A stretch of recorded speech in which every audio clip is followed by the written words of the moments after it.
Starts off. Hi, Dan.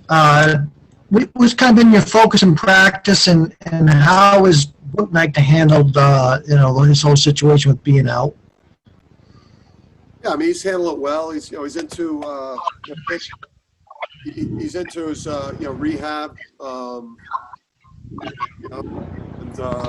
He's obviously very antsy because he's wants to play. But he's in his rehab, and now he's got obviously a couple weeks here that he's got to rehab that injury, and hopefully we see him again soon. And with us, just prepare for St. John's, just being prepared for really a really intense war with those guys. They play so hard, and they're so disruptive with their defense and the way that they attack your ball. And the way that they just how hard they play and how aggressive they are. Just really focus on our ball security and just our sharpness. Because if you're not sharp with the ball, if you float passes, if you try to do stuff with one hand, if you're soft, they prey on you. Joe's on. Yes, good afternoon. Dan, in your effort to find the second scorer, who now actually would be your first scorer, can that guy reveal himself in practice to you? Can you find him there?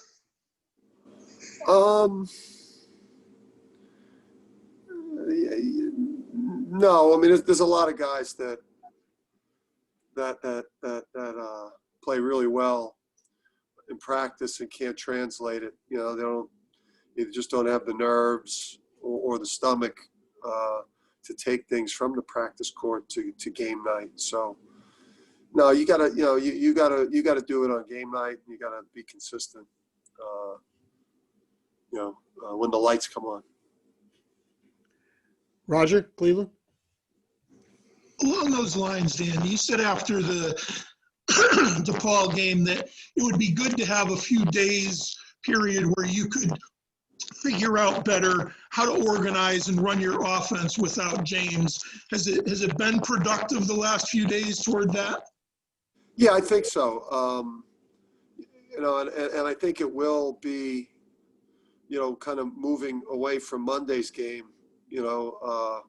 St. John's. It's hard to run any offense versus St. John's with, the way that they press and pressure. With Dunn and Posh, with the way that they pressure the ball and the way they switch everything and the way that they trap and deny. And it's, they make it hard to have any semblance of an offense, really. It's playing against this type of defense, really is about kind of like players being able to make plays, recognizing the switches and the good matchups and just kind of playing basketball, because they take you out of any type of system or pattern that you want to run. But so beyond the St. John's game, I feel like we'll have a plan where we see a little bit more conventional, zone or man principled defense. Dave Borges. Yeah, as far as James goes, obviously was it an hyperextended elbow? Was that can you say what the injury was? Was that what necessitated the surgery? And I know you said a couple of weeks. I know I've seen out there someone saying 2 to 4 weeks. Does that sound about accurate that we might see him back? And then also just one with St. John's, kind of like the 40 minutes of hell type of thing they like to put you through, is being down another player, already down another, with Andre. Does that affect you a little more against them? Yeah, I think James is playmaking, because what St. John's forces you to do is to make plays individually, and then they really rally to the ball. They nullify a lot of screening and a lot of type of like actions that you would run, because they blow them up by switching or denying or trapping. So I just think losing James in a game like this, where the court's going to be open and you're going to have space and things are going to be denied, and there's there's driving lanes available to go make plays, not having, you're by far and away your best attacking shot creator, playmaker hurts, because you need playmakers against this type of a defense. And as far as James, I mean, yeah, James is the, it was just the bone spurs. And I think that like, that 4-week window, maybe a little bit before, a little bit after, I think is when you should probably start looking for him.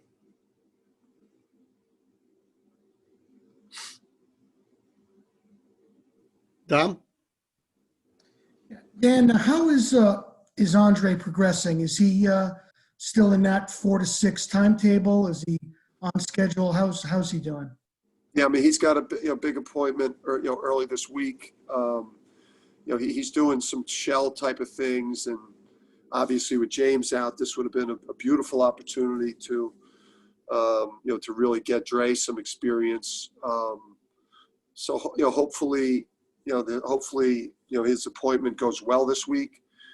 It's early in the week, and if that goes well, then he's gonna potentially be able to get back to things relatively quickly, because he's been able to do a lot of cardio work, and he's been in some parts of practice. Danny Barletta? Hey, Coach. Julian Champagny has really had a great season for St. John's. Definitely in the conversation for Conference Player of the Year. I'm wondering what are your thoughts on what you've seen from him over the course of the season through film and stuff? Yeah, matchup nightmare. Scoring it at all 3 levels. You put your 4 on him, he's going to face him up and take him away from the basket into the deep water. You try to play smaller on him, he could go in the post. He's a good cutter, gets on the offensive glass. He's really just a really skilled, just beautiful natural scoring instincts, and one of the better players in the league. So it's gonna be a tough matchup for Isaiah, but Tyrese, Tyler, Brendan, number of guys will get an opportunity to guard him. Mike? Hey, Dan. I was just kind of curious, how much emphasis did you put on rim protection in practice this week, considering how reliant St. John's is on scoring inside the arc? Yeah, I probably spent, Mike, more time on trying to keep the ball from getting to the front of the rim. Like a lot of heavy emphasis on guarding the dribbler. Posh,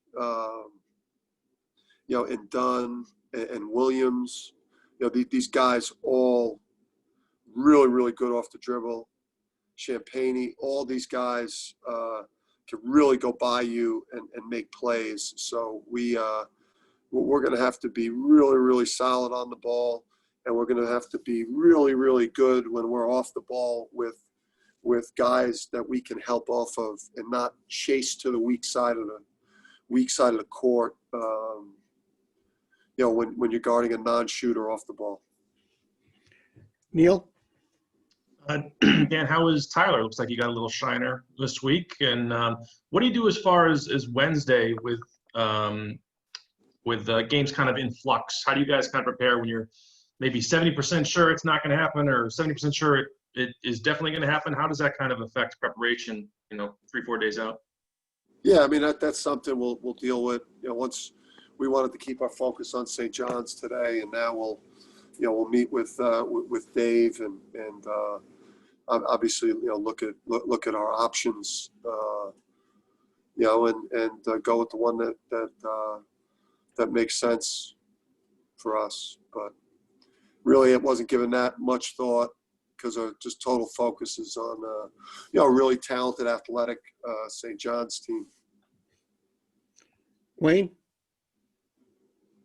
Dan, is this the kind of gambling defense that if you make good, crisp passes, you can get ahead of that defense and get some open looks? Yeah, I mean, it's there for you. You got to be sharp and crisp, and you can't float anything. And you've got to meet every pass, and you can't dribble casually because they're one of the best teams, at getting, back tips, run you down. When you think you have an opportunity in the open court, and, Posh and Dunn will run you down. They do an incredible job of attacking the defensive rebounder, and trapping the defensive rebounder, or trying to make a play on your bigs when they defensive rebound the ball before you could get in transition. So, I mean, if you're really, really sharp and on it, there'll be opportunities there. If you're not sharp, if you're a tick off, it could be just a really long afternoon. Dom?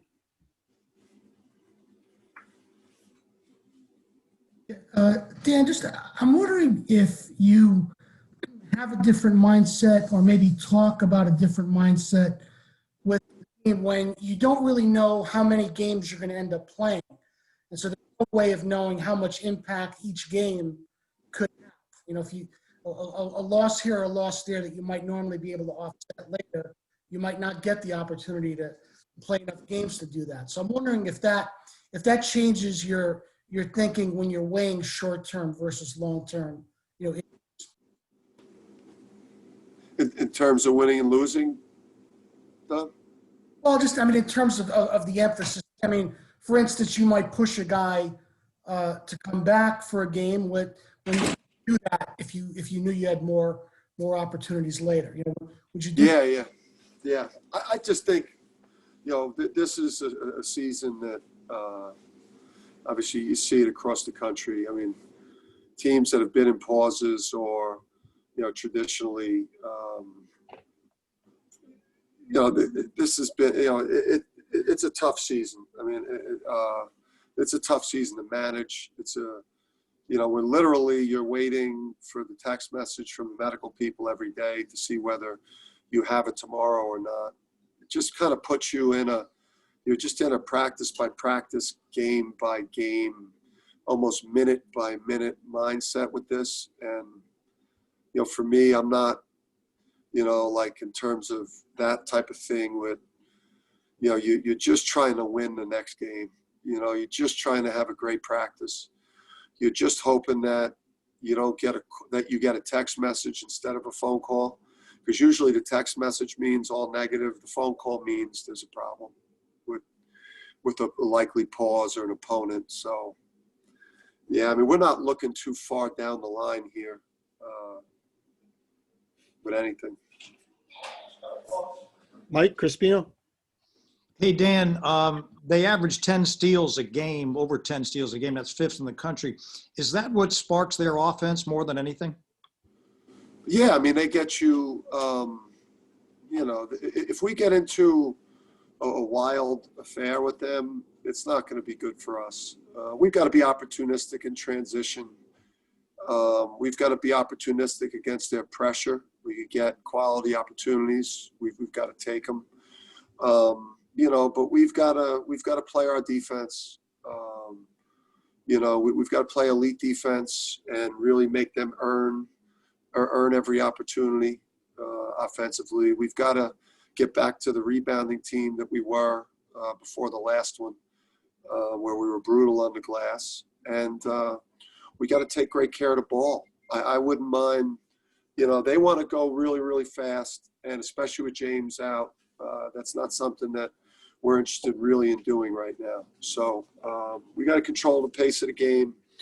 We got to drag them through the type of game that we want to play, and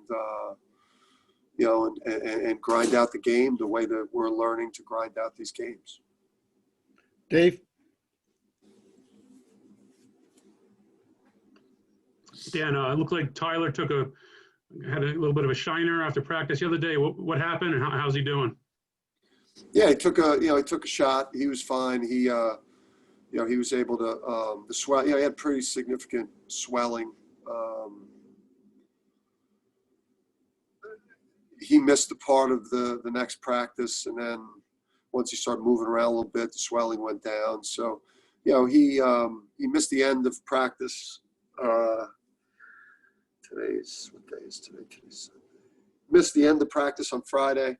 Missed the beginning of practice on Saturday, but he's completely fine. And it's listen, when you're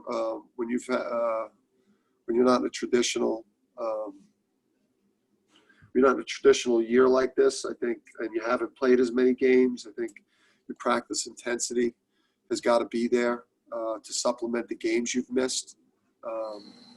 And I think it's appropriate that he's got kind of like a swelled up kind of look of a boxer, because we're in for a heck of a fight tomorrow with these guys. Gavin? And when did you see, since you took over, where the intensity in practice then carried over to the intensity in the games? Because the players talk about, how the games seem easier. When did you reach that point? I would say year two. Year one, you're fighting with everybody. To practice the right way, to prepare the right way. It's like they're, the program, the players, they're in habits of what they're used to in terms of their preparation, in terms of how they would show up for work. And we had to rewire that. And that took that whole first year. We were a much different team competitively last year. We minus the trip to start the conference season, and the St. Joe's game where we had some dysfunction behind the scenes going on. We were incredibly competitive and learned how hard you have to play and how well you have to compare. Well, we just didn't know how to win at that point yet. So year two, but you still don't know how to win yet. So you play a lot harder. You just have more excruciating losses as compared to embarrassing losses. Eric Dobras? Coach, we saw a picture with you and the team yesterday. They gave you a Can I just get one more in? about your shirt. Yes. What'd you think of it? I thought that was a beautiful gift. One of the nicest gifts I've ever gotten. I feel like it was an appropriate gift. Captain Brutality. I'll take it. I'll own that. That's who I have to be most days, because it's especially when things are going well. It's human nature for people to relax and let their guard down. And that's where, my alter ego, Captain Brutality, has got to enter the scene and get everyone back on edge, because, this thing could turn on you quickly. Once you relax and start feeling too good about yourselves, the sports will get you. Gabby? What I want to know is, what are Captain Brutality's superpowers?